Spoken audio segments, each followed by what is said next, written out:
Saudações, pessoal. Tudo bem com vocês? Espero que sim. Bem, aqui quem vos fala é o professor Jefferson Adriano Ribeiro da Cunha, do Instituto de Física da Universidade Federal de Goiás, com mais uma videoaula. E hoje nós vamos falar sobre o tema oscilações.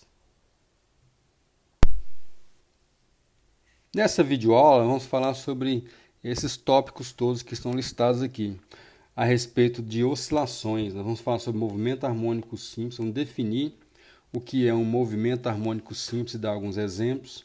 Vamos falar sobre a lei de força do movimento harmônico simples, como é a lei de força do movimento harmônico simples, as relações de energia no movimento harmônico simples e, por fim, vamos falar sobre o pêndulo simples e pêndulo físico no movimento harmônico simples. Esses são os tópicos da nossa aula de hoje. Bem, pessoal, movimento harmônico simples. O que seria um movimento harmônico simples? Então aqui a gente começa a tentar entender, o que seria um movimento harmônico simples. Bem, existem várias definições para um movimento harmônico simples, a gente pode tentar simplesmente entender o conceito de movimento harmônico simples. Um movimento harmônico simples é simplesmente um movimento a qual as posições, a gente pode dizer assim, então um movimento quer dizer movimento de alguma coisa, movimento de um objeto, cujas posições se repetem em tempos bem definidos, num tempo bem específico. Então, por exemplo, a gente pode listar várias situações assim. Então, aqui, por exemplo, eu tenho um cachorro balançando o seu rabo, e a gente percebe que ao balançar o rabo, então o cachorro faz esse movimento de ir e vir do rabo, o rabo vai e volta, vai e volta, vai e volta, e as posições, as posições do rabo do cachorro, elas vão se repetindo em intervalos de tempo bem definido.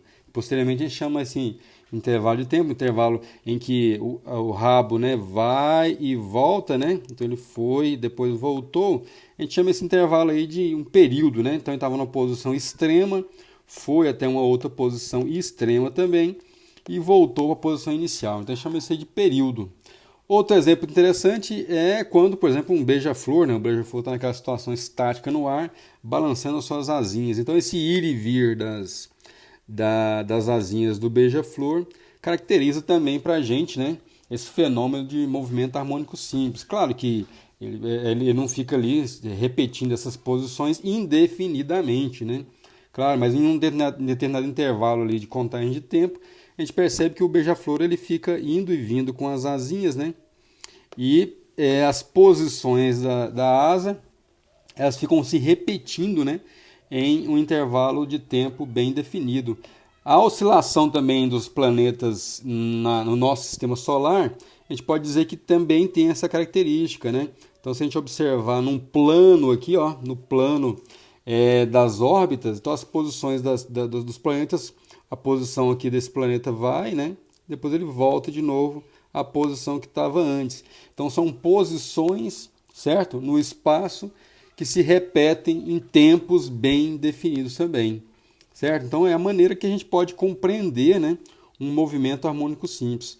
É um movimento de um objeto cujas posições se repetem em tempos bem definidos. Então, por exemplo, a situação mais simples para a gente entender o movimento harmônico simples é esse aqui. A gente tem uma partícula, uma bolinha está aqui, e ela fica fazendo essa jogada de ir e vir. Então ela vai para o extremo de posição XM, depois ela volta, passa pela origem novamente e vai a um outro extremo de posição menos XM. Então ela fica indo e voltando, indo e voltando. E aqui nós plotamos aqui, num desenho, num esquema, não é um gráfico, num esquema aqui, essas posições da partícula. Então ela está nessa posição aqui, vai para a posição intermediária, aí chega ao extremo, então a gente percebe que existem várias características curiosas dessa partícula. Então quando ela passa pela origem, olha só o vetor velocidade. O vetor velocidade é grande, certo? Aí esse vetor velocidade, que está bem caracterizado aí, ele chega na posição intermediária, vai perdendo velocidade, claro, porque ela chegou aqui, a velocidade diminui, certo? Chegou no extremo XM, ela tem que parar para quê? Ela tem que parar para retornar novamente, né? Porque ela quer ir para onde? Ela quer ir para o centro da posição do movimento. Aí aumenta a velocidade aqui nesse centro, né? A velocidade máxima de novo. E aí ela vai para o extremo oposto, né? Vai reduzindo a velocidade, até chegar onde? Até chegar no lado esquerdo. E ela quer o quê? Ela quer retornar de novo, né, para a posição mais xm. Chegou no menos xm aqui, né? Então ela vai para o mais xm. Passa de novo pela origem e volta de novo. E aí essa dança, né? Essa oscilação de mais xm, menos xm, mais xm, menos xm, isso aí ocorre indefinidamente. Posições são repetidas, né, ao longo do tempo, e a gente pode caracterizar essas posições, esses tempos, né, aqui em um esquema que eu montei para vocês para a gente observar. Então, por exemplo, xm a gente vai dar o nome de amplitude do movimento, perfeito? Que a gente vai chamar de amplitude do movimento. Quão amplo é esse movimento, né, nas posições x aí. T para a gente seria esse T maiúsculo, né? Seria o período de oscilação do movimento, ou seja, o tempo necessário que a partícula gasta, né? Estando aqui em xm, por exemplo, então ela está xm, vai lá no extremo xm, né? Menos xm e volta de novo. Então a gente chama isso aí de período, certo? Período é exatamente esse tempo, né? Mais xm, foi lá em menos xm, voltou aqui, né? Na posição mais xm. Então a gente chama esse tempo aí de período. A frequência, F minúsculo, né? F minúsculo para a gente é a frequência, vai ser exatamente o número de repetições no tempo. Então vamos imaginar que você disparou o cronômetro, né? Começou a contar o número de repetições, o número de vezes que a bolinha está em xm e volta para mais xm de novo. 1, 2, 3, 4, 5, né? Você contou várias idas e vindas dessa partícula e contou o tempo. Então, para a gente, a frequência seria o número de repetições nesse tempo, dividido por esse tempo. E aí existe uma relação, né, entre a frequência e o período, ou seja, o período é exatamente o inverso dessa frequência. Lembrando que a frequência para a gente é 1 sobre o tempo, certo? Frequência, então, 1 sobre o período, perfeito? 1 sobre o período. E esse segundo a menos 1, a gente chama isso aí de hertz. Então é batizado, né, com o nome de hertz. Então hertz para a gente é a unidade de frequência que é segundo a menos 1. Perfeito? Então existem essas relações interessantes nesse movimento que a gente pode destacar, né, que é o período, a frequência, né, e a amplitude do movimento. Equação do MHS. Bem, agora nós passamos a um tópico interessante que é tentar matematizar, né, encontrar uma forma matemática de descrever a posição da partícula, né, que descreve esse movimento harmônico simples, a repetição do descrever aí, né?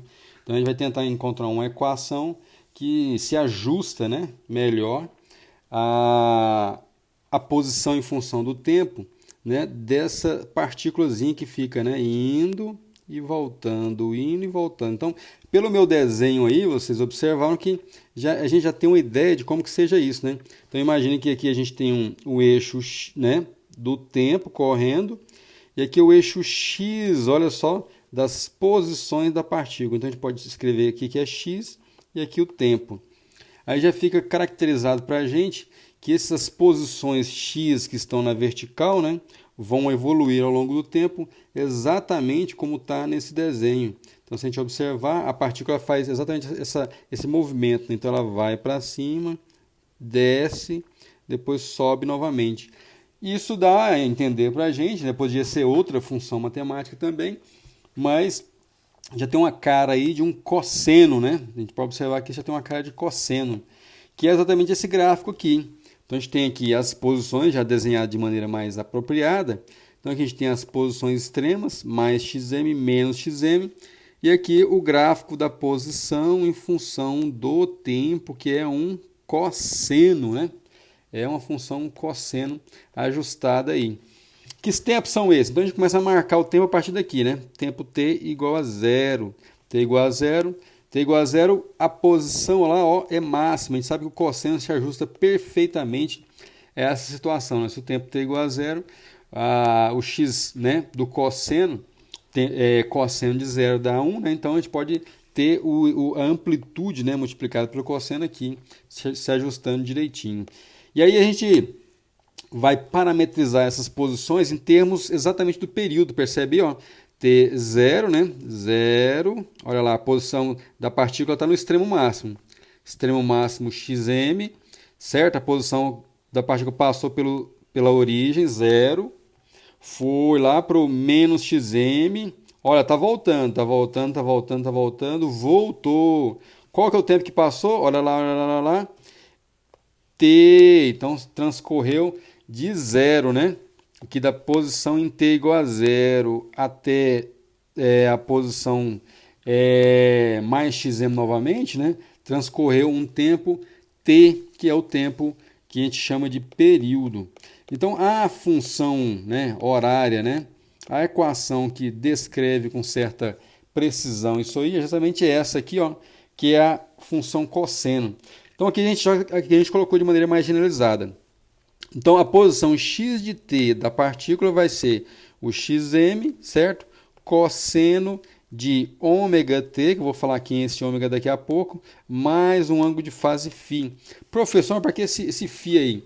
Esse φ é para a gente generalizar essa posição. Nesse caso aqui tá bonitinho, né? O tempo t igual a zero está coincidindo com, né, com o cosseno máximo para dar quem? Para dar o xm.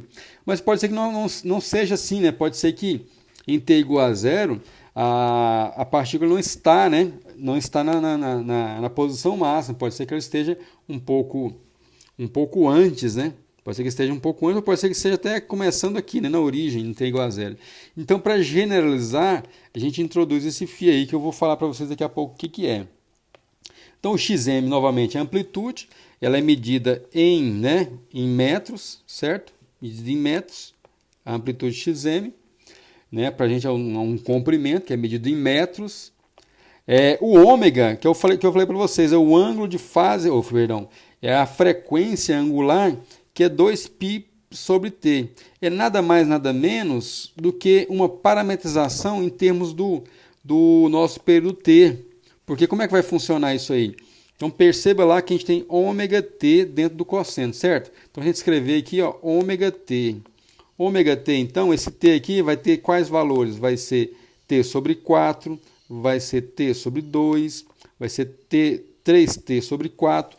Então são valores em termos de t maiúsculo, né? Nosso tempo vai variar em termos de múltiplos desse período. E aí o que vai acontecer? Que a gente vai ter então o ômega vai ser 2π sobre o período, lembra lá? Vezes quem? Vezes o t. Então quando o t for, por exemplo, o t for aqui, ó, mais fácil, né? O t for tzão. Então o tzão está aqui, fica 2π. Então bate certinho, porque o cosseno, dentro do cosseno tem que ter o quê? Tem que ter 2π, 3π, 3π sobre 2, né? Sempre valores múltiplos de π, né? Então a maneira da gente parametrizar essa curva aí, para que dentro do argumento do cosseno a gente tenha esses valores aí múltiplos de π. Então o ômega ele entra justamente para isso, a gente chama ele de frequência angular. Tudo bem? Então é uma maneira da gente matematizar a nossa curva em termos desse ômega, né? Então o t vai ser o t de tempo, né? T vai ser t maiúsculo, 3t sobre 4. Quando for 3t sobre 4, ali cancela, né, o 2 com o 4. Então fica 3, né, π sobre 2. E assim vai, né? E assim a gente vai. Quando o tempo for t, olha lá, ó, o tempo for o período sobre 2, a gente introduz ele aqui, né? Cheio de setinha já, mas dá para a gente continuar entendendo. Coloca lá t sobre 2 no lugar do t minúsculo de tempo. Coloca lá, então fica o 2 cancela com o 2 de baixo, né? Fica simplesmente, o t cancela, fica simplesmente π, né? Fica simplesmente π, que é esse valor aqui, né, da amplitude negativa. Certo? Então, para a gente, esse ômega, ele ajuda na hora da gente escrever, né, essa função horária para ter valores ali múltiplos de π. E se a gente quiser aprofundar aqui nas nossas relações matemáticas, né? Então, o ômega é 2π sobre período, que também dá 2π vezes quem? 2π vezes a frequência. Perfeito? E o φ, como eu falei para vocês, é o ângulo de fase, né? Fase do movimento. Fase do movimento da partícula. Porque pode ser que essa partícula esteja defasada quando o tempo começar a correr, t igual a zero. Então, quando t igual a zero aqui, ó, faz t igual a zero, essa partícula pode ser que ela não esteja aqui na amplitude máxima, né? Pode ser que ela esteja até defasada, pode ser que ela esteja aqui, né? Começando em menos xm, certo? Então, o φ é uma generalização que a gente coloca justamente para dar essa defasagem que pode existir no movimento. Bem, agora a gente passa para calcular a velocidade e aceleração no MHS, né? Então, aquela partícula fica se movimentando, né? Então, a partícula fica indo e voltando ao longo dos extremos das posições. Então, ela vai e volta, né? Fica indo e voltando. A gente quer tentar entender como que fica a velocidade e aceleração dessa partícula. Então, por exemplo, a gente tem a posição dela é x de t, né? X de t vai ser xm cosseno de quem? De ômega t, certo? Mais a fase φ. Tudo bem? Mas a gente sabe que a velocidade em qualquer função horária de posição, ela é a derivada da posição em relação ao tempo. Então, essa para a gente é sempre a velocidade. A gente pode, então, escrever a velocidade derivando, né? Então, eu vou derivar essa posição aqui, ó. Deriva a posição em relação ao tempo, encontro a velocidade. Então, se eu derivar essa equação, o que vai acontecer? Eu derivo o cosseno, dá o menos seno. Já coloco o menos aqui, certo? Dá o menos seno. Menos seno de ômega t. Mais, né, a fase φ. Eu tenho que derivar lá dentro, né? Deriva lá dentro, sai quem? Sai o ômega. Então, a velocidade fica como? Menos, né? Menos ômega xm seno de ômega t, mais o φ. Essa para a gente, então, é a velocidade. E a gente observa que tem uma grandeza aqui, ó, uma grandeza que a gente pode separar, que é esse termo aqui, ó, menos ômega xm, que é justamente a amplitude, né, da velocidade. A velocidade tem essa amplitude aí, ó. A velocidade tem essa amplitude ômega xm. Então, o máximo da velocidade, né? Então, se a gente quiser olhar em cada posição, né? Então, nessa posição x de t, que é a posição mesmo da partícula, né? Nessa posição x de t, a gente tem em cada posição uma velocidade. A gente pode calcular essa velocidade simplesmente substituindo esse tempo, né, da posição nessa equação de velocidade e encontrar qual que é a magnitude daquela velocidade lá em questão. Tudo bem? Outro termo interessante para a gente calcular também é a aceleração. Como é que fica a aceleração da partícula, né? Porque a partícula ela fica indo de um extremo ao outro, então ela vai e volta, né? Então imagina uma partícula que estava numa posição, certo? Está nessa posição aqui, ela vai para outra posição, ela tem que parar, ela para, depois volta. Então nessa brincadeira de parar e voltar, ela tem que acelerar. Então ela desacelera, acelera, desacelera, acelera, e isso o movimento se transcorre, né? Então, como é que a gente calcula a aceleração? A aceleração é v de t, né? A nossa função horária, menos ômega xm, a gente parte dela, por quê, né? Menos em ômega xm, seno de ômega t mais φ, porque a aceleração é sempre quem? A derivada, né, da velocidade em relação ao tempo. A gente vai derivar a velocidade para encontrar a aceleração. Então, a aceleração A de t será... Vou derivar aqui, derivo o seno da quem? Derivo o seno da o cosseno novamente, né? Então, deriva lá o menos ômega xm seno de ômega t mais o φ. Vejam só que esse φ sempre vai sumir na derivada, ele está no argumento, ele sempre vai permanecer no argumento, mas ele não sai para fora, né? Então, derivada do seno, derivei o seno aqui, né? Derivei o seno, dá o cosseno, perfeito? dá só o cosseno. Ômega xm são constantes, não entra na derivada, tudo bem? Dá o cosseno de ômega t mais φ, vezes quem? Vezes a derivada lá de dentro. Quando eu derivo lá dentro do argumento, né? Derivo o seno, deu cosseno. Eu tenho que derivar lá dentro. Derivar lá dentro dá o quê? Ômega t, porque o φ ó, é constante, né? Derivada da constante dá zero. Então, derivado lá de dentro dá só o ômega. Então, a aceleração a gente pode escrever assim. Pega esse ômega agora, multiplica aqui, né? Multiplica aí, fica ômega ao quadrado. Então, o A de t será, né? A aceleração é menos ômega ao quadrado, xm cosseno de ômega t mais, né, o ângulo de fase φ. Essa para a gente, então, é a aceleração. E como nós fizemos lá no caso da velocidade, esse termo aqui, ó, percebam bem, é uma amplitude de aceleração. Então, o AM, que é a amplitude da aceleração, a gente pode escrever como sendo ômega ao quadrado xm, que a gente chama de amplitude da aceleração. Perfeito? Então, para a gente, essas são as duas expressões que nos dão, né, a velocidade, tudo bem? E também nos dão a aceleração da partícula.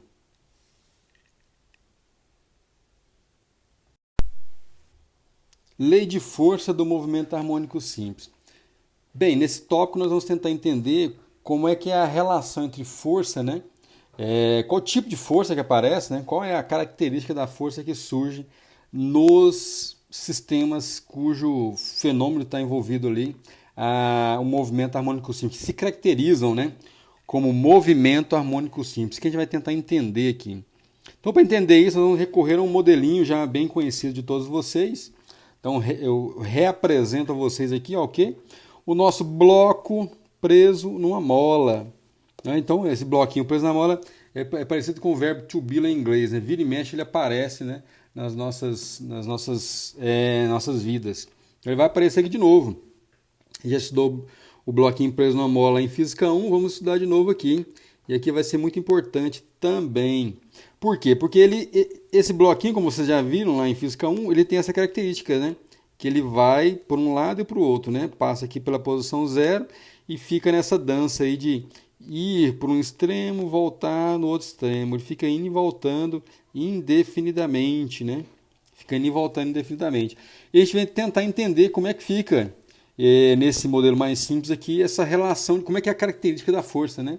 E muitos de vocês já devem ter percebido aí como é que vai ser essa força aí. Não é tão difícil de se entender. Olha só, então aqui tem um bloquinho de massa M, certo? Massa M e a mola aqui, ó, de rigidez K, né? Lembre lá que esse K, característica quão rígido é a mola, né? E nós já sabemos de outros carnavais aí que sempre que a mola, né, alguém puxa essa mola para o lado direito, vai surgir uma força restauradora contrário ao deslocamento F igual a menos, né, Kx. Se por acaso o bloco tivesse, né, sido comprimido, né, ia aparecer uma força, né, para o outro lado aqui, F igual a menos Kx. Né? Então, a força sempre contrária ao movimento, né, ao deslocamento do nosso bloco. Então, essa é a característica dessa força aí. E vamos ver que essa característica ela vai surgir em todos os movimentos harmônicos simples. Certo? Vamos acompanhar, então, a nossa explicação a respeito dessa relação das forças e as posições e todas as características que surgem aqui. A posição X para a gente vai ser xm cosseno de ômega t mais φ. E lembrem lá, ó, como é que era a aceleração que a gente escrevia? A aceleração era simplesmente menos, né? Lembra lá? Ômega ao quadrado, xm cosseno de ômega t mais φ. Percebam vocês que aqui a gente tem, né, esse termo aqui, ó, xm cosseno, olha lá, ó, é o mesmo x, né? Então aqui a gente podia simplesmente escrever x de t. Olha aí. Podia escrever x de t, mas vamos avançar da forma como estamos escrevendo. Então, o que acontece? A gente pode relacionar a aceleração e a força pela segunda lei de Newton. Lembra lá? Como é que a gente escrevia a segunda lei de Newton, né? A força resultante, né, é simplesmente a massa vezes a aceleração. Como eu havia comentado com vocês, para o sistema bloco mola, né, a força é do tipo menos K vezes o X. Né? X de quê? X da posição, que está no nosso problema aqui de MHS, é o X de T, que é XM cosseno de ômega T mais φ. Tudo bem? Isso aí é a lei de Hooke, né? Lembra lá? Então a gente pode escrever o seguinte: qual que é a força? Qual que é a força desse sistema aí? Menos Kx, olha lá, é a força restauradora. Menos Kx. A nossa força restauradora. Isso aí tem que dar massa vezes aceleração. Quem é a aceleração? A massa, tudo bem, a massa é a massa do bloquinho que está aqui, né? Massa do bloquinho está aí. Mas quem é a aceleração? A aceleração vai ser essa danada aqui, ó. Coloco aqui, né? Que a gente já havia calculado antes. Então aqui eu tenho massa vezes aceleração, da segunda lei de Newton. Então a gente vai sacar, então, menos K, né? Que é a posição X? X é XM cosseno de ômega T mais φ, tudo bem? Isso aí tem que dar, né? A massa vezes a aceleração. Que é a aceleração? Menos ômega ao quadrado, XM cosseno de ômega T mais φ. Essa é a aceleração. A gente cancela, né? XM, cosseno também cancela. Então fica uma equação que é assim, ó, o menos ali cancela também, né? Então vou ficar com K igual a ômega ao quadrado M, que é o que sobrou daquela equação lá. Então o ômega a gente pode escrever como sendo raiz de K sobre M. Lembra lá? Olha aí, ó, a gente consegue deduzir quem é o ômega aqui, ó. Ômega raiz de K sobre M. Mas tem que lembrar que o ômega é quem? O ômega é 2π sobre o período. 2π sobre o período é o ômega. Então eu posso escrever 2π sobre o período, substituo 2π sobre o período aqui, né, no lugar do ômega, substituo aqui e vou ficar então 2π sobre o período igual a raiz de K sobre M no sistema bloco-mola. Então se eu quero o período, então o período vem para cá, né, entra no lugar aqui, fica a raiz de M passa subindo e a raiz de K vem descendo. Depois dessa rabisqueira toda, eu ainda espero que você tenha entendido alguma coisa. Vamos caminhar com a nossa continha aqui. Então, quem está multiplicando passa dividindo e assim vai, né? Então, ele faz um X aqui, né, digamos. Simplesmente isso que eu estou fazendo. Então, o T, que é o período, fica o quê? O T, que é o período, vai ficar 2π, né? O 2π ficou quietinho, raiz de M sobre K. Aí, só para a gente tentar entender aqui como é que fica a questão das unidades, quem é o K? O K, vamos lá lembrar aqui, ó, o K é Newton por M, lembra lá? Ó, força, né? Vou escrever do ladinho aqui, ó, F igual a K, sem o menos, pode pôr menos também, não tem problema, K vezes X, né? O K, então, eu quero olhar qual que é a unidade dele. Então, o K, lembra lá? O K é Newton, que é a força, dividido pelo M, que é metro do X. X é medida em metros. Então, é isso que eu estou escrevendo ali, certo? Então, é isso que a gente está escrevendo ali. Então, a gente vai ficar com o quê? Olha lá, o Newton por metro, que é o K, certo? Esse M aqui, ó, é massa. Então, massa quilograma. Tudo bem? Massa quilograma. Então, ele fica simplesmente com quilograma, lá esse M que já é metro, perfeito? Então, o metro vai para... quilograma está ali embaixo, certo? Aí o camaradinho aqui, ó, o Newton, já estou escrevendo ele como sendo quilograma vezes metro por segundo ao quadrado, certo? Dividido por quem? Dividido pelo quilograma que estava lá, certo? Vezes o metro que apareceu. Então vai ficar para a gente apenas 1 sobre segundo ao quadrado, que é esse raiz de K sobre M aí, ó. Que eu estou olhando aqui, ó. Raiz de K sobre M. Então, estou olhando só a dimensão do K sobre M. Perfeito? Então, a gente conclui que raiz de K sobre M dá 1 sobre segundo. Tá aí a dimensão, né, de 1 sobre segundo. Que a gente chamou lá atrás de Hertz. Perfeito? Então, é só para a gente analisar essa questão da dimensão aqui, ó, do K sobre M. Certo? Só para analisar essa dimensão do K sobre M. Como o raiz de K sobre M tem dimensão de 1 sobre segundo, não tem problema, né? O inverso dele aqui, que é M sobre K, raiz de M sobre K, então dá o segundo, que é a dimensão de período. Bem, pessoal, agora nós vamos olhar a questão da energia, né? Potencial, energia cinética no movimento harmônico simples. Como é que fica essa relação, né? Entre energia potencial e energia cinética no movimento harmônico simples, obedecendo, claro, né? A energia total do sistema, a energia mecânica que um sistema em oscilação tem, né? Então, olha só, como a gente viu lá na Física 1, como foi visto em Física 1, nesses sistemas, né, de oscilação, a gente tem o sistema bloco-mola, né? A gente tem energia potencial escrita como sendo meio de kx ao quadrado. A única diferença que a gente vai fazer agora é escrever quem é esse x. O x para a gente é a posição, né? Lá no bloco-mola a gente escreveu isso aí, né? Mas não escrevemos como é que é a relação das posições x no tempo do nosso sistema. Então, para a gente o x é o quê? Né? X é xm cosseno de ômega t mais φ. E aí a gente pode tirar a expressão da energia potencial em termos do tempo, né? Como é que a energia potencial está variando o tempo. Então fica meio de kxm cosseno ao quadrado de ômega t mais o ângulo de fase φ. Então a energia potencial a gente pode escrever dessa forma, né? O U em termos do tempo, né? Antes a gente tinha apenas o U em termos da posição, mas a posição a gente viu que a gente pode caracterizá-la em termos do tempo. Então vai ficar simplesmente U de t igual a meio de k xm ao quadrado, cosseno ao quadrado, de ômega t mais o φ, que é, né, para a gente o ângulo de fase lá do movimento.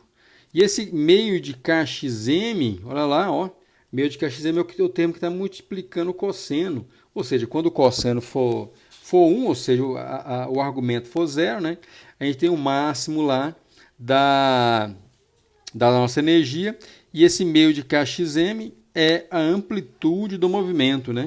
A amplitude da energia do movimento, né? A amplitude da energia, o máximo da energia potencial. E a energia cinética? A energia cinética não é nada de diferente do que a gente fez no Física 1, né? A energia cinética é simplesmente meio de mv quadrado. Como a gente sabe qual que é a posição e velocidade de cada posição dessa, a gente consegue calcular a energia cinética da partícula. Então, meio de mv quadrado, olha lá, ó, simplesmente pega aquela equação horária da velocidade e substitua aqui. Vai ter, então, menos ômega xm, que é a amplitude da velocidade, seno de ômega t mais φ, tudo isso aqui ó, elevado ao quadrado, né? Que é a velocidade ao quadrado. Então, a gente vai ter, então, K, que é a energia cinética, meio de m ômega ao quadrado, xm quadrado, seno de ao quadrado, né, de ômega t mais o ângulo de fase φ, certo? E aí esse ômega ao quadrado, lembra lá? Ômega é raiz de k sobre m, né? Se ômega é raiz de k sobre m, eu posso escrever ômega ao quadrado simplesmente como sendo k sobre m. Eu vou substituir esse ômega ao quadrado aqui, ó, nessa equação, né? Então, no lugar do ômega quadrado fica k sobre m. Fazendo isso, eu vou ter, então, o K de T, né, energia cinética em termos do tempo, igual a meio de M, cancelou com o M lá, ó, KXM quadrado, seno ao quadrado de ômega T mais φ. Tudo bem? Então, você vê que a expressão é a mesma, a exceção é o quê? É o cosseno e o seno, certo? Então, quando um vale 0, o outro vale 1, e assim vai, né? No lugar, ou na posição extrema, né? Quando o cosseno vale 1, que é esse argumento todo aqui do ômega t mais φ valendo 0, se a gente substituir esse mesmo valor aqui, 0, dá 0 para a energia cinética, certo? Então, lembra lá, quando a partícula vai para a posição extrema, ela tem que parar, né? Para voltar. E quando ela para, ela tem um máximo de energia potencial. E quando ela para, obviamente, a sua velocidade é 0 e ela tem energia cinética nula. Não é verdade? Com esse meio de kxm também, né, a amplitude da energia cinética, né, que poderia ter sido escrito como sendo m ômega ao quadrado de xm quadrado também. A amplitude da energia cinética. Como é que fica a energia total? Né? A energia total é simplesmente soma, né, as energias todas aí, né? Soma a energia cinética mais a energia potencial. Então a energia total fica sendo o K, que é a energia cinética, mais o U, né? Energia potencial. E a gente pode escrever isso então em termos de o quê, né? Vai ficar meio, coloca todas as expressões lá, ó. Meio de Kxm quadrado seno, né? Que é a energia cinética, mais meio de Kxm de novo, né? Kxm quadrado cosseno ao quadrado de ômega t mais φ. Aí percebam vocês que esse termo aqui é um termo comum, né? Meio de Kxm, a gente fatora ele e fica simplesmente com cosseno ao quadrado mais seno ao quadrado. Então é isso que a gente vai fazer aí. A gente fatora ele e vê que cosseno ao quadrado mais seno ao quadrado dá 1, né? Então a energia total fica simplesmente meio de Kxm quadrado, que era uma expressão que a gente já havia escrito lá no Física 1, né? Que é a energia total do sistema, que ela é constante, né?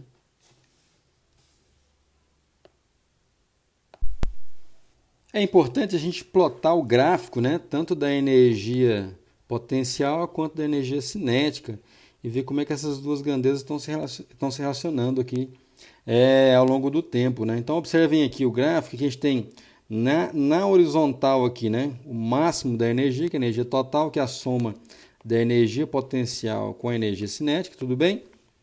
E aqui, né, o eixo do tempo. Então aqui a gente padronizou quando t é igual a zero. Quando t é igual a zero, a gente tem o máximo, que é a energia potencial, né? A gente fizemos esse gráfico aqui para o φ igual a zero, pensando em φ igual a zero. Então, quando t é igual a zero, olha lá, ó, a energia máxima, ela cai, né? Cai, chega a zero a energia potencial, tudo bem? Quando a energia potencial chega a zero, quer dizer o quê? Quer dizer que a partícula está passando pela origem. Lembra lá? Quando a partícula passa pela origem, quem que é máximo? O máximo fica sendo quem? A energia cinética, que tem velocidade máxima na origem. E aí a velocidade máxima na origem, ela passa pela origem, obviamente, né? E vai diminuindo, diminuindo, diminuindo, chega a zero. E chega a zero quando? Chega a zero quando a partícula está numa das extremidades, né? Quer ser na extremidade mais xm ou menos xm. E quando isso ocorre, a energia potencial que era zero vai para o máximo. E isso fica, fica essa dança, né? Essa troca de energia potencial com energia cinética indefinidamente, né? A energia cinética passa a ser máxima e a energia potencial passa a ser mínima. Depois ela volta a ser mínima de novo e energia potencial máxima. E isso ocorre indefinidamente no sistema oscilatório, né? Tudo bem? E a gente pode fazer uma outra jogada também interessante, que é calcular essa energia em termos da posição, né? Que a gente fica falando de posição da partícula extremo direito, extremo esquerdo e origem. Então a gente pode fazer essa brincadeira, simplesmente percebendo que a energia total é meio de Kxm quadrado, tudo bem? Que dá a energia cinética mais a energia potencial. Então a gente pode escrever assim, ó, que a energia cinética vai ser meio de Kxm quadrado menos a energia potencial. Pega a energia potencial, passa para o outro lado, certo? A energia potencial vai para o outro lado. Mas a gente sabe que a energia potencial, a gente sempre pode escrever ela como sendo meio de Kx quadrado. Olha a diferença aí, ó. Aqui é a Xm, aqui é a posição da partícula. Xm é a amplitude, lembra lá? Xm é a amplitude e o x é a posição da partícula. Então a energia cinética eu posso escrever assim, né? Meio de Kxm, que já estava aqui, né? Menos ó, o U, que é meio de Kx, né? Meio de Kxm ao quadrado menos meio de Kx quadrado. Então, a energia cinética, fatorando aí o meio de K, então eu posso escrever como sendo meio de K que multiplica Xm quadrado menos x quadrado, certo? E o U, então, vai ser meio de Kx quadrado, que a gente já havia, né, a gente já havia escrito. Tudo bem? Então, olha só que aí já fica para a gente bem caracterizada essa questão da energia cinética ser zero, né, nos extremos, ou seja, quando o xm quando o x for xm, esse termo aqui dá zero, né, que tudo dá zero, e aí a gente tem o que? Energia cinética zero, que é o que está acontecendo aqui, né? Energia cinética, ó, nos extremos ela é nula, então a energia cinética é máxima na origem, né, em x igual a zero, olha lá, ó, x igual a zero ela é máxima, mas nos extremos, ó, como eu já havia comentado, ela é nula. Tudo bem? Ela é nula. E ocorre o contrário, né? E ocorre o contrário com a energia potencial. É uma parábola, simplesmente, né? A energia potencial é zero na origem e é máximo lá, ó, nos extremos, né? Quando vale a posição vale xm. Então essas são as características tanto da energia potencial quanto da energia cinética com relação às posições. Então, quando a gente calcula, quando a gente escreve, perdão, a energia cinética, a energia potencial em termos da posição, fica mais claro para a gente como que são esses valores aí nos extremos, né? Quando a partícula para no extremo xm ou menos xm, ela tem que ter energia cinética nula, né? E lá a energia potencial é máxima, né? Maior valor. E o contrário também ocorre quando a partícula passa pela origem. Pela origem tem a velocidade máxima, energia cinética máxima, e lá tem energia potencial nula. Tudo bem? Um oscilador harmônico simples angular. Bem, agora a gente começa a tentar entender como que funcionam, né, como é que funciona o movimento harmônico simples de corpos do nosso cotidiano. Por exemplo, né, um disco, como está bem desenhado aqui, um disco, né, que ele pode simplesmente executar um movimento harmônico simples rotacionando de um lado para o outro, né? Então aqui a gente tem um disco, certo? Ele está preso por um fio a um ponto de fixação lá em cima e ele pode rodar em torno desse eixo de rotação aí. E o fato dele ter massa, né? Esse disco tem uma massa e tem uma massa distribuída ao longo desse eixo de rotação, isso caracteriza para a gente um momento de inércia aí. Então esse disco tem um momento de inércia em torno desse eixo de rotação. Então a inércia de rotação desse disco para girar, né, em torno desse eixo aí. Então esse disco ele pode ficar nesse movimento de vai e vem, né, tentando torcer esse fio nesse ângulo que vai, né, θ mais ou θ menos. Então ele fica, né, girando ali como se fosse nos relógios analógicos antigos, né, era aquele tic-tac do relógio analógico antigo, um discozinho que fica girando ali em torno de um eixo, né? Por isso que desse modelinho aqui. Então esse disco para a gente tem esse momento de inércia aí, tudo bem? E também existe uma constante torção, né? Que é a mesma rigidez da mola K, né? Esse Kzinho aí, um K diferente, chamado K também, ele tem para a gente essa característica da rigidez desse fio, porque a gente sabe que o disco, quando a gente joga ele para um lado, né, tenta torcer ele, existe uma resistência aqui do fio para não permitir que o disco rode muito, né? E essa rigidez aí a gente chama de constante de torção. Tudo bem? E a gente vai tentar estudar esse modelo e ver como que essa constante de torção, né, e o torque de reação ao giro do disco caracterizam para a gente o movimento oscilatório.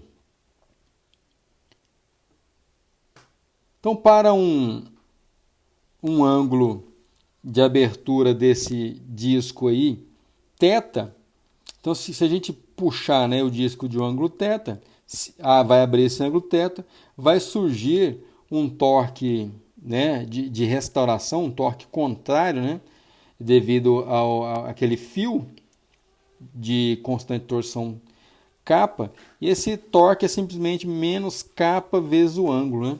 Menos, principalmente porque ele é contrário, né? Esse torque é contrário ao ângulo θ. Quando abre o ângulo θ aqui, né, naturalmente surge, né, um torque tal contrário, né, ao movimento de abertura do ângulo θ, certo? Então essa é a dança aí, a relação entre essas duas grandezas. Então o tal para a gente aqui, ó, o tal de restauração, que é o único tal que existe ali, né? Esse torque de restauração menos K vezes θ. Perfeito? E aí a gente vai brincar com essas coisas aí. O θ, né, como no caso do movimento oscilatório, é um θm cosseno de ômega t mais φ. Esse ângulo fica, né, mudando num tic-tac ali, fica mudando dessa maneira. Esse dθ dt, né?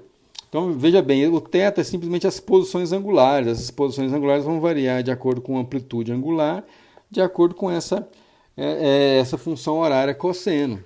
Então a gente vai escrever a mesma expressão no caso das posições para agora as posições angulares, certo? Esse é o diferencial aí dessa relação, né? Então o dθ dt é menos θm ômega, né? A mesma equação, né? Mesma dedução matemática, menos θm ômega, seno de ômega t mais φ. E a d2θ dt, por que d2θ? Porque eu quero calcular a segunda lei de Newton na versão dos torques. d2θ dt vai ser menos ômega ao quadrado, θm cosseno de ômega t mais o φ. Tudo bem? E a gente pode escrever isso aí, então, assim, ó.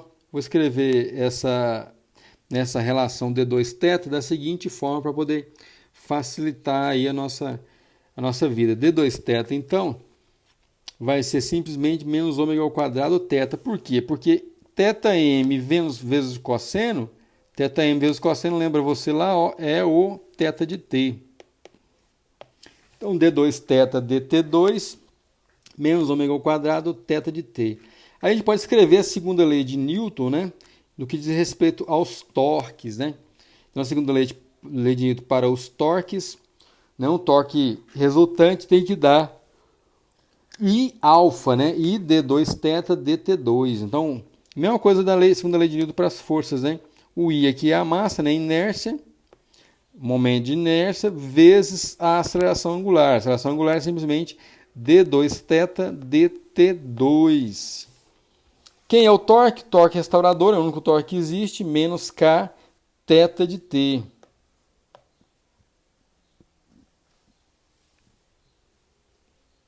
Então eu vou ficar simplesmente com menos K θ igual a I, que é o dt2. dt2, ó, esse termo aqui, né? Coloco aqui. dt2 d2θ dt2, desculpa. Então já vai ficar, cancela os tetas, né? A gente cancela todo mundo, cancela o sinal menos também. Então eu posso simplesmente pegar o i e passar dividindo, né? Para ter o quê? Ter o ômega do outro lado. Então eu vou ficar com k sobre i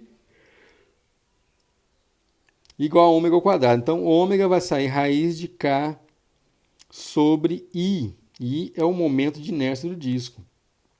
Mas o ômega é sempre o quê? 2π sobre período.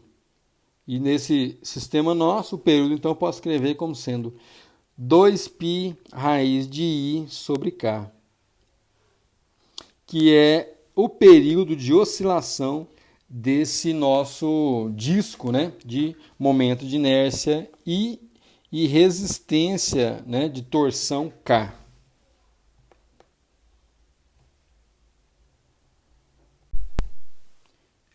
Bem, nessa figura nós temos o pêndulo simples.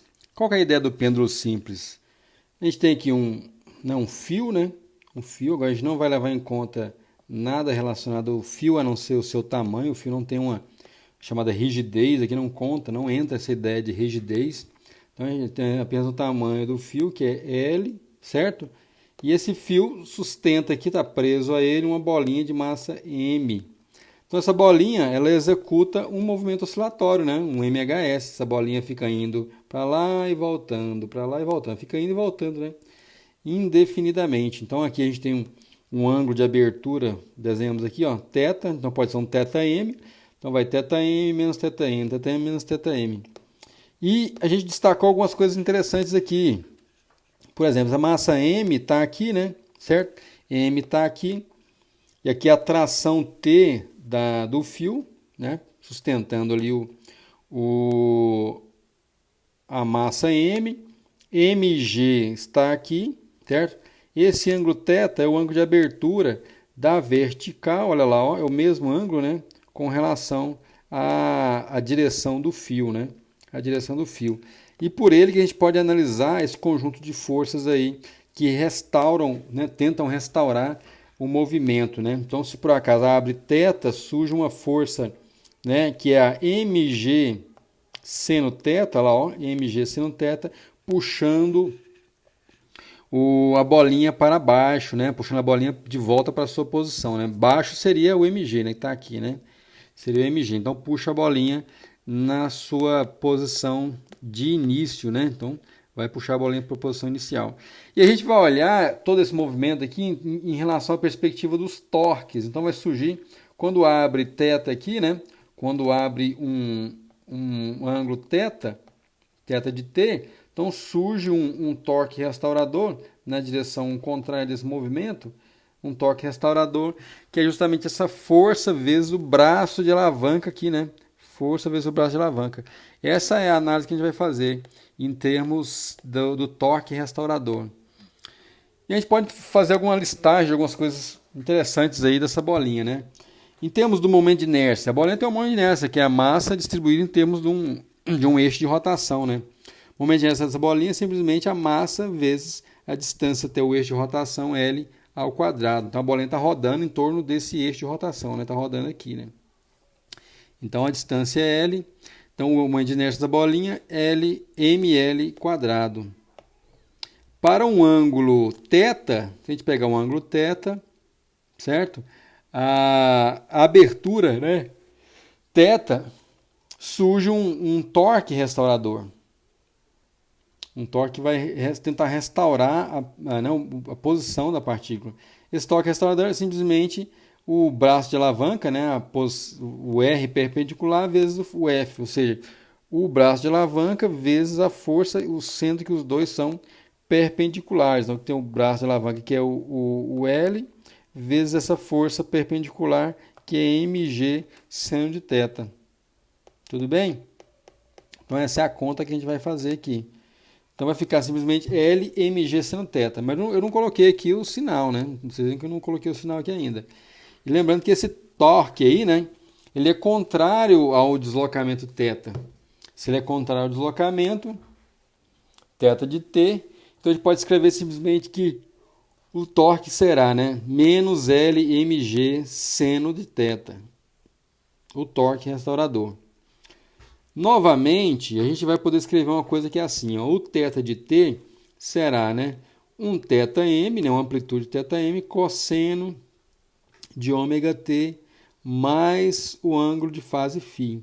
Aí lembrando dos nossos antigos, né, nossas antigas análises aí de carnavais anteriores, d2θ dt2 dá simplesmente menos ômega ao quadrado θ. Lembra lá das continhas que nós já fizemos? Então, d2θ dt2 menos ômega ao quadrado θ. Para seguir com a nossa análise, né? E, de novo, né? Resgatando lá a segunda lei na perspectiva dos torques, o tal vai ser I d2θ dt2. O torque restaurador é menos, né? Menos L mg seno de θ. Isso aí dá o quê? Menos I, né? Já colocando esse menos aqui do alfa, menos I ômega ao quadrado θ. A gente vai fazer uma consideração aqui para poder avançar com nossas contas, né? Vamos considerar o θ pequeno. Vocês vejam aqui que aqui a gente tem seno de θ, aqui tem θ. A gente não consegue resolver essa equação, por exemplo, para encontrar o ômega, que é o nosso objetivo aqui, tendo esse seno aí, né? A gente pode fazer uma aproximação muito razoável, que é considerar o θ pequeno. A gente vai considerar o θ pequeno desde que, né, o θ pequeno de modo que o seno de θ a gente possa aproximar por θ.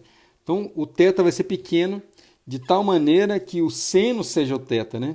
Então, o seno de θ pequeno de tal maneira que o valor do seno de θ seja igual a θ. Fazendo essa substituição aqui, nessa equação, então no lugar do do seno de θ, a gente coloca apenas as θ.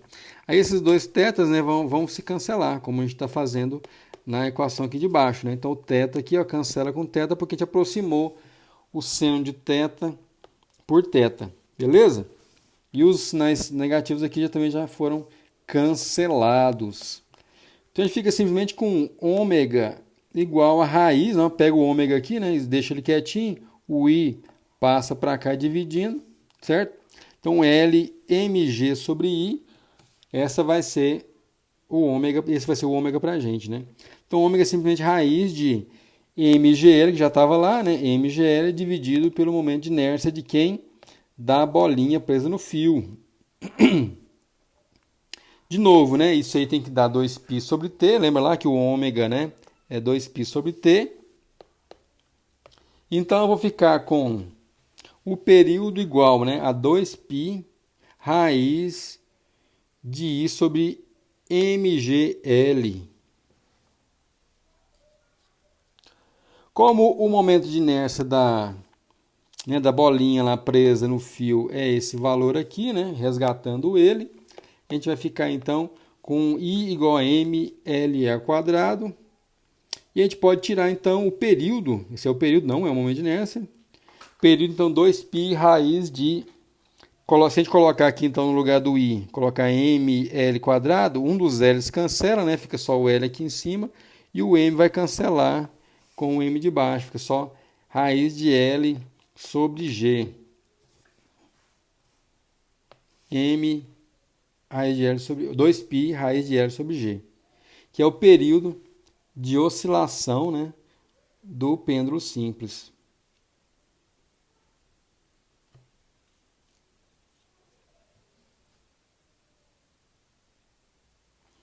E essa expressão é muito importante porque é através dela que a gente pode calcular o G, né? Isso que é interessante aqui, né? A gente pode inverter essa equação e escrever o G. Aí simplesmente você pega aí e isola o G, né? Isola o G e obtém o G em termos do período, que é o período que você pode medir, né? Você põe o pêndulo para oscilar, ele fica indo e voltando, você mede o período. O período você apenas vai medir através de um cronômetro. O L você mede com uma régua, né? O comprimento aqui do fio. E através dessas duas grandezas você consegue determinar, né, onde você está, qual é o valor do G. E a gente pode comparar com o valor já tabelado aí, encontrado nos livros, né? Então você vai medir o G na sua região. O pêndulo físico. Bem, aqui não é muito diferente da nossa análise do pêndulo simples, mas a gente sempre vai analisar, né, nesse caso, um corpo, né, com uma inércia de rotação em torno desse eixo, né? A gente olha essa questão, né? Então a gente tem uma inércia de rotação em torno desse eixo de rotação, e aqui a gente tem um centro de gravidade, ao qual vai atuar quem? Vai atuar a gravidade, né? A força gravitacional. E aqui a gente destaca aqui quem? A força que vai trabalhar para gerar o torque restaurador, né? Que é Fg ou Mg seno de θ. E a gente vai fazer uma análise semelhante ao que fizemos para o pêndulo simples. Então, para um pêndulo físico, a gente tem uma inércia, né, de rotação I. E aí, quando a gente desloca θ da origem da sua posição de equilíbrio, então a posição de equilíbrio do pêndulo é essa posição aqui na vertical. Então, se deslocou θ aqui, ó, se deslocou θ, sai da posição de equilíbrio e ele pode começar então a oscilar, né? E vai oscilar devido a esse torque restaurador. Então, se sai da posição de equilíbrio, vai surgir um torque restaurador menos mg seno de θ, como a gente já havia falado lá. Vezes o H. H é o braço de alavanca, ó. É o braço de alavanca perpendicular a quem? Perpendicular a mg, né? Mg seno de θ. Tudo bem? E aí a gente consegue então escrever aqui esse torque restaurador, né? Então, para a gente aí, menos mg seno de θ vezes H é o torque restaurador, né? O I é simplesmente, como eu falei para vocês, é o momento de inércia desse corpo, pensando nesse ponto O de de rotação, né? O momento de inércia sempre calcula dessa maneira, né? Em relação a um referencial. D2θ, dt2 é a mesma conta que a gente já havia feito anteriormente, dá menos ômega ao quadrado θ de t. A gente pode escrever, né? Menos mg seno de θ h igual a menos i ômega ao quadrado θ. Então, até pula algumas coisinhas, né? Pula algumas partezinhas aí para chegar aqui, porque a gente já sabe desses outros resultados preliminares, né? Considerando, de novo, né? A gente vai fazer igual como fizemos no pêndulo simples, né? O seno de θ aproximadamente θ, então o θ é pequeno para que essa, né, condição seja satisfeita. Então, θ é pequeno dentro desse limite aí. Θ é pequeno assim, então a gente pode ficar com menos mg θh igual a menos i ômega ao quadrado θ. Cancela-se os θs, cancela-se o sinal de negativo também. A gente fica finalmente com ômega igual a raiz de mgh sobre i. Diferente do pêndulo simples, o i não vai dar para a gente escrever ele em termos de outras coisas, a não ser que a gente escreva, né, em termos da massa, em termos da distância, né, se for uma régua, certo? Se for uma régua, se for uma esfera, se for um cilindro, a gente consegue calcular o momento de inércia dessas figuras, né? Como fizemos com a bolinha presa num fio, né? A gente sabe qual é o momento de inércia daquela figura geométrica. Lembrando que o ômega é 2π sobre o período, a gente fica finalmente com o seguinte, com o período escrito como sendo 2π, o período vai ser 2π raiz de i sobre mgh, onde h é essa distância, né, do centro de massa, né?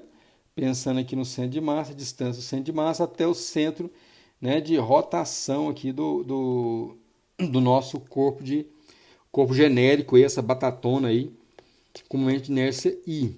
Então, uma vez que a gente sabe o momento de inércia desse corpo, né, se for uma régua, a gente sabe, a gente pode calcular, ou mesmo olhar as tabelas de momento de inércia e calcular. Ah, se for um cilindro, se for uma esfera, né, a gente sabe calcular todos esses momentos de inércia, né? Tudo bem? Né, pensando, a gente faz esses momentos de inércia pensando normalmente em um determinado eixo de rotação.